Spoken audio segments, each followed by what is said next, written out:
and I put my hands over my ears. Still the sound came.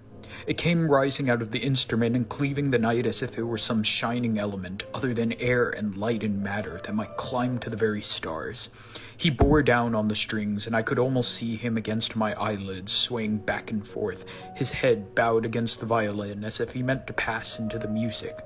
And then all sense of him vanished, and there was only the sound, the long, vibrant notes and the chilling glissandos, and the violin singing in its own tongue to make every other form of speech seem false.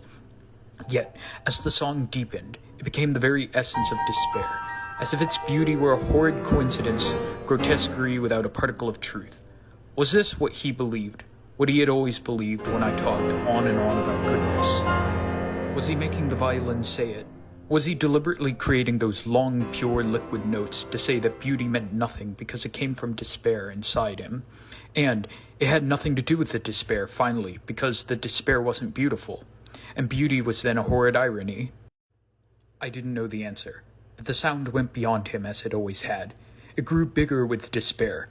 It fell effortlessly into a slow melody, like water seeking its own downward mountain path.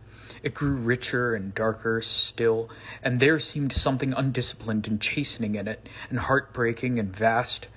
I lay on my back on the roof now, with my eyes on the stars, pinpoints of light mortals could not have seen, phantom clouds, and the raw, piercing sound of the violin coming slowly with exquisite tension to a close. I didn't move. I was in some silent understanding of the language the violin spoke to me. Nikki, if we could talk again. If our conversation could only continue. Beauty wasn't the treachery he imagined it to be.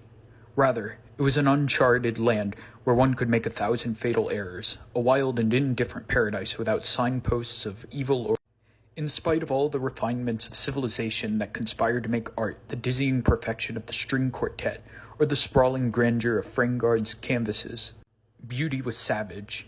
It was as dangerous and lawless as the earth had been eons before man had one single coherent thought in his head or wrote codes of conduct on tablets of clay. Beauty was a savage garden. So why must it wound him that the most despairing music is full of beauty? Why must it hurt him and make him cynical and sad and untrusting? Good and evil, those are concepts man has made, and man is better, really, than the savage garden.